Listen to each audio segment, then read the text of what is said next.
মই তোমাক অকলে বিচাৰো আহিবানে তুমি কোনো টেনচন ল'ব নালাগে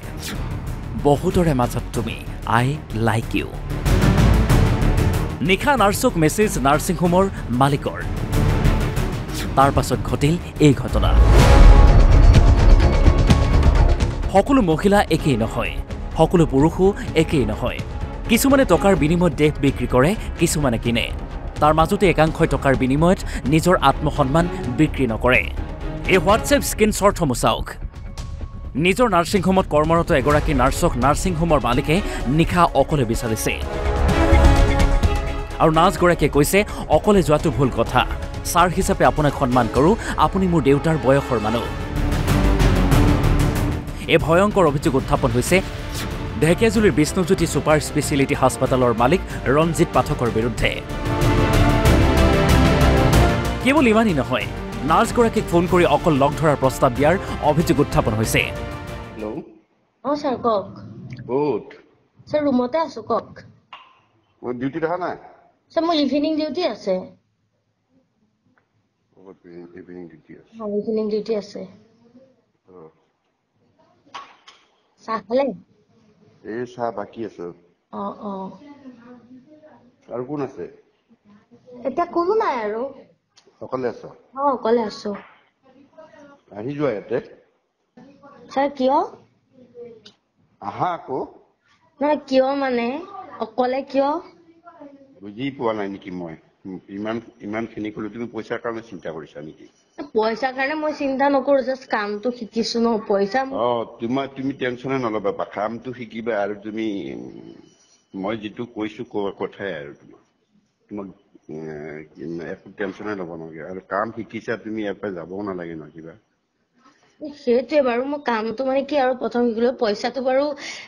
পইচা টেনচন নলওঁ বাৰু ঘৰৰ মানুহে এতিয়ালৈকে দি আছে দিয়ে থাকিব বাৰু সেইটো মই কোৱা নাই জাষ্ট মানে ভাল কথা নহয় ন ছাৰ মানে কি মই মানে মোৰ ফালৰ পৰা মই এইটো মানে কেতিয়াও বেয়াওতো নহয় এইটো মানে মোৰ ফালৰ পৰা কেতিয়াও মই ভৰি দিব নোৱাৰো কাৰণ ছাৰ জিন্দগীত মই তেনেকুৱা এটা কাম আৰু মই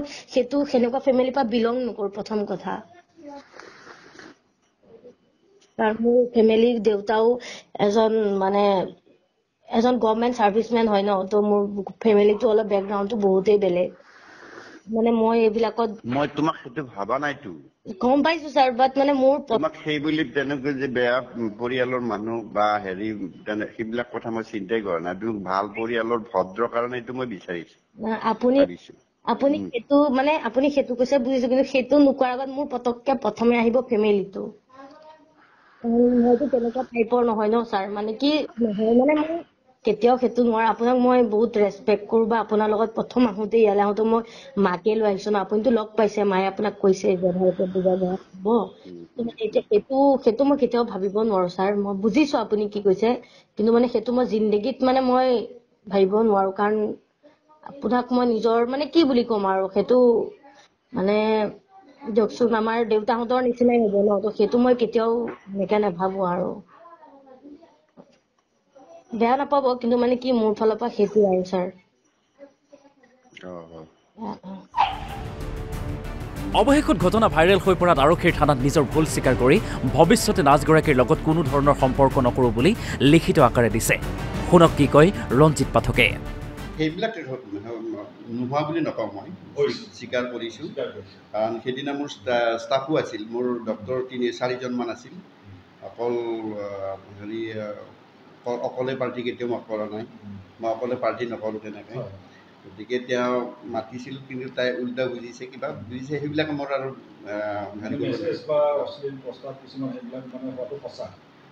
সেইবিলাক এতিয়া সঁচা বুলি ক'ব লাগিব যিহেতুকে তাই মেছেজবিলাক